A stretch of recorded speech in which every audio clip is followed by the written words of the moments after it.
చెప్పండి. జంపన్న గారు, నా మాట వినిపిస్తుందా? చెప్పండి. వినబడుతుంది, చెప్పండి. సో హిడ్మా ఎన్కౌంటర్ పైన మాజీ మావోయిస్టు జంపన్న బిగ్ టీవీతో ఉన్నారు. జంపన్న గారు, నా మాట వినిపిస్తుందా? వినిపిస్తుంది, చెప్పండి. ఎట్లా చూస్తారు హిడ్మా ఎన్కౌంటర్ని? మీరు ఒక ఐడియాలజీని మీరు కూడా ఎంచుకున్నారు, లొంగిపోవాలి, జనజీవన స్రవంతిలోకి రావాలని రెగ్యులర్గా మీరు చెప్తున్నారు.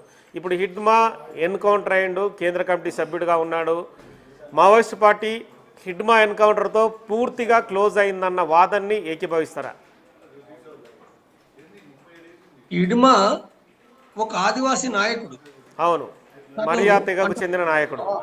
పువ్వార్ అనే గ్రామం నుండి అనేక మంది గ్రామం నుంచి రిక్రూట్ అయ్యిండు. అక్కడి నుంచి ఎదిగి వచ్చిన ఒక నాయకుడు, కేంద్ర కమిటీ మెంబర్ అయ్యిండు. అవును, దండకారణ్య సెక్రటరీ అయ్యిండు. ఆయన అవును, చాలా యాక్షన్లు అక్కడ జరిగిన, అంటే పోలీసులతో జరిగిన యాక్షన్ల పట్ల కూడా ఆయన నాయకత్వ పాత్ర వహించిండు. ఆయన అంటే చాలా కాలం నుంచి కూడా మీడియాలో పట్ల కూడా ఒక చర్చించబడుతున్న నాయకుడు ఆయన. అయితే ఆయన హఠాత్తుగా, అంటే ఇప్పుడు ఈ మధ్య కాలంలో పట్ల కొంతమంది సాయుధ పోరాట విరమణ ప్రకటించిన తర్వాత సాయుధ పోరాటం చేస్తామని చెప్పి ప్రకటన చేసిన దాంట్లో పట్ల ఇందులో పట్ల ఇడుమా కూడా ఉన్నాడనేది ఏంటో కొన్ని వార్తలు వస్తున్నాయి. ఇడుమా కూడా సాయుధ పోరాటాన్ని కొనసాగించడానికి ఒక నాయకత్వం వహిస్తున్నట్టు కూడా కొన్ని వార్తలు వస్తున్న నేపథ్యంలో పట్ల చాలా అతి తక్కువ కాలంలో పట్ల కూడా ఇక్కడ ఎన్కౌంటర్ కావడం అనేది ఉందో, అంటే ఆ పార్టీకి, అది సాయుధ పోరాటం చేస్తున్న పార్టీకి ఒక తీవ్రమైన నష్టం అది. అయితే ఈ ఎన్కౌంటర్ మాత్రం అంటే గమనిస్తే 6 చనిపోవడం ఒకటైతే, దాంట్లో అంటే ఎక్కడ అంటే ప్లేస్ ఏదైతుందో మారేడుమిల్లి, అంటే ఆంధ్రప్రదేశ్ సంబంధించిన తూర్పుగోదావరి జిల్లా సంబంధించిన ఈ ప్రాంతంలో ఎన్కౌంటర్ అనేది ఉందో, ఇది నమ్మటానికి వీలు లేకుంటుంది. ఎందుకు నమ్మటానికి వీలు లేదంటే, అంటే అంటే ఇడుమాకు ఇక్కడ ఒక పట్టున్న ప్రాంతం, ఇక్కడ దండకారణ్యం లేదు. ఒకవేళ కనుక వస్తే తెలంగాణకు రావాలి, నది దాటి తెలంగాణకు ఖమ్మం అడవులు కానీ లేదా ములుగడవులకు కానీ రావాలి, కర్రెగుట్టలకు కానీ.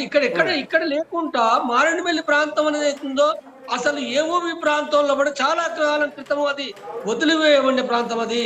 తర్వాత పోయినసారి ఉదయ్ కూడా అక్కడ చనిపోయిండు, పీసీ మెంబరు. అంటే ఉదయ్ అంటేనో ఆల్రెడీ ఏఓబి ఉన్నాడు కాబట్టి సరే అక్కడికి పోవచ్చు అనుకోవచ్చు, కానీ అసలు ఇడుమా అక్కడికి పోయడానికి ఎలాంటి అవకాశం కూడా లేదు.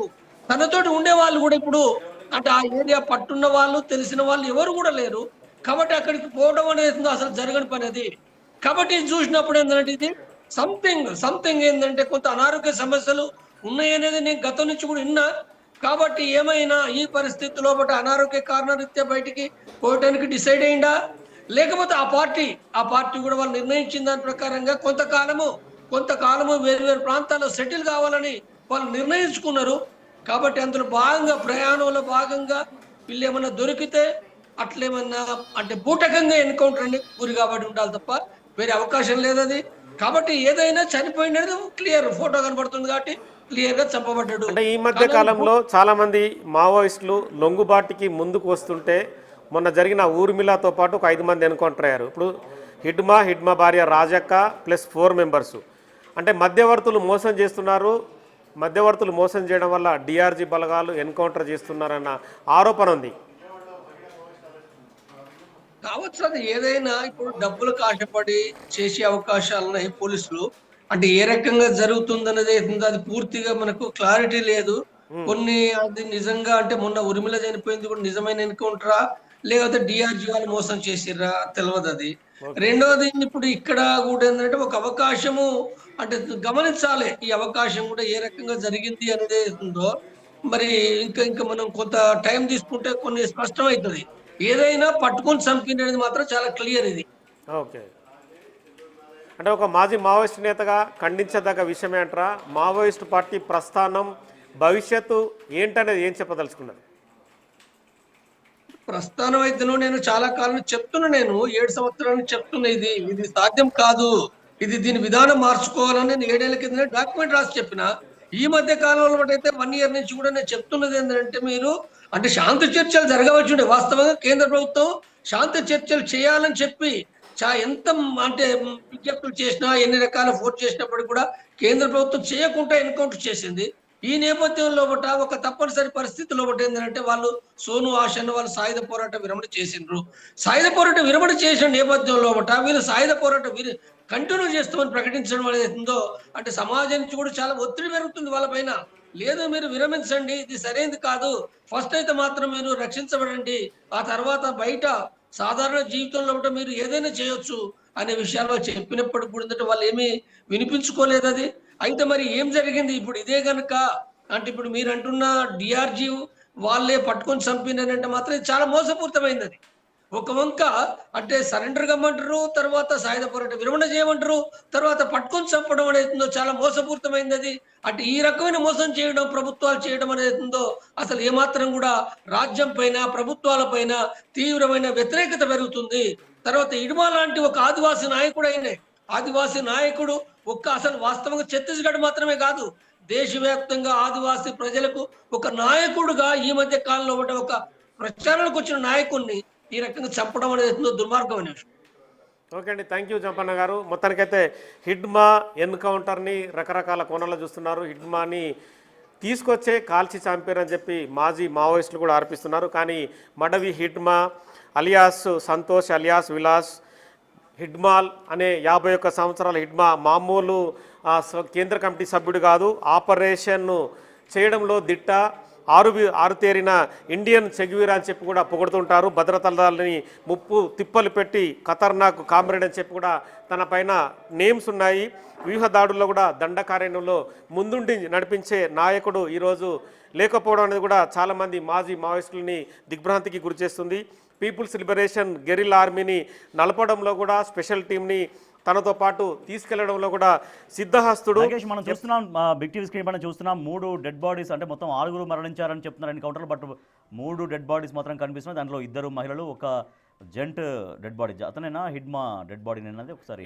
అవును, హిడ్మా భార్య రాజక్కతో పాటు మరో 4. కాసేపటి తర్వాత అంటే డీజీపీ హరీష్ కుమార్ గుప్తా ఇప్పటికే కన్ఫర్మ్ చేశారు. తెలంగాణలో ఉన్న ఇంటెలిజెన్స్ డీజీ విజయ్ కుమార్కి, అలాగే ఛత్తీస్గఢ్, మహారాష్ట్ర, ఒరిస్సా ఈ రాష్ట్రాల్లో ఉన్న ఇంటెలిజెన్స్ డీజీలందరికీ కూడా సమాచారం అందించారు. మడవి హిడ్మా ఛత్తీస్గఢ్ దండకార్యం నుంచి తను కగార్గుట్టలో తలదాచుకోవడానికి వచ్చాడని చెప్పి ఒక 3 నెలల క్రితం 20,000 మంది భద్రతా బలగాలతో చాలా పెద్ద ఆపరేషన్ నిర్వహించారు. కానీ అక్కడి నుంచి మడవి హిడ్మా తప్పించుకున్నాడు. తదుపరి మరి ఆంధ్రప్రదేశ్కు ఎలా వచ్చాడు, రంపచోడవరం మారేడుమిల్లి అడవులలో ఎలా చనిపోయాడని మాత్రం ఇప్పుడు కన్ఫ్యూజన్గా ఉంది. కానీ మడవి హిడ్మాకి రంపచోడవరం ప్రాంతం పెద్ద ఐడియా లేదు, దండకారణ్యం పట్టున్న ప్రాంతం కాబట్టి అక్కడ తప్పించుకోగలిగాడు. కానీ అక్కడ ఎక్కడి నుంచి తీసుకొచ్చి ఎక్కడ కాల్చి చంపారనేది మాత్రం క్లారిటీ లేదు. ప్రస్తుతం అయితే ఎన్కౌంటర్గానే పోలీసులు చెప్తున్నారు కాబట్టి అఫీషియల్గా కాసేపటి తర్వాత తూర్పుగోదావరి జిల్లా ఎస్పీ కూడా వివరాలు ప్రకటించే అవకాశం కనిపిస్తుంది. ఇప్పుడు మడవి హిడ్మా ఇష్యూ అనేది కూడా బిగ్గెస్ట్ ఇష్యూగానే కేంద్ర ప్రభుత్వంతో పాటు రాష్ట్ర ప్రభుత్వాలు కూడా భావిస్తున్నాయి. ఎందుకంటే ఈ ఆపరేషన్లు జరుగుతున్న రకరకాల క్రమంలో కూడా డైరెక్ట్గానే కేంద్ర హోంశాఖ మంత్రి అమిత్ షానే ఎంటర్ అవుతున్నారు. అమిత్ షానే స్వయంగా తాను ట్విట్టర్ వేదికగా ట్వీట్లు చేస్తున్నారు. సో మడవి హిడ్మా ఎన్కౌంటర్ పైన కూడా భద్రతా బలగాలు విజయం సాధించాయి. ఖచ్చితంగా మడవి హిడ్మా ఎన్కౌంటరు ఆపరేషన్ కగార్కి ఇంకా వెసులుబాటు కల్పించింది. వచ్చే సంవత్సరం మే 26 లోపల పూర్తిగా మావోయిస్టులు అనేది లేకుండా చేస్తామన్న ప్రకటనకైతే ఈ ఎన్కౌంటర్ అనేది కూడా సానుకూలత చేర్చుతుంది చెప్పచ్చు. మడవి హిడ్మా ఎన్కౌంటర్ తర్వాత ఇక మిగిలిన నేతలు కొద్దిమందే ఉన్నారు. వాళ్ళందరూ కూడా వయసు పైబడిన వాళ్ళందరినీ కూడా మావోయిస్టు పార్టీ తన దగ్గర ఉంచుకోవడం లేదు. ఎందుకంటే బండి ప్రకాష్ కానీ, సోను అలియాస్ సోను కానీ, ఆశన్న కానీ, చంద్రన్న కానీ వీళ్ళందరూ కూడా చాలా విషయాలు బహిర్గతం చేశారు. మావోయిస్టు పార్టీ తమకు వయసు పైబడడం, అనారోగ్య కారణాలు ఉండతో బయటకు పంపుతుందని చెప్తున్నారు. ఇక కొత్త వాళ్ళు చేరికలో కూడా ఇప్పటికీ కన్ఫ్యూజన్ ఉంది. రాడికల్ స్టూడెంట్ యూనియన్ అసలే లేదు. ఇక మిగతా వాళ్ళంతా పౌర హక్కుల సంఘం నేతలని చెప్పి పోరాటం చేస్తున్నారు.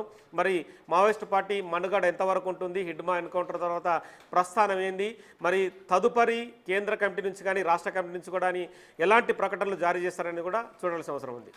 Right, thank you Nagesh. Maoist party అగ్రనేత హిడ్మా ఇవాళ జరిగిన ఎన్కౌంటర్లో ఉదయం చనిపోయారు. హిడ్మా భార్య ఇద్దరు చనిపోయారు మనం చూస్తున్నాం.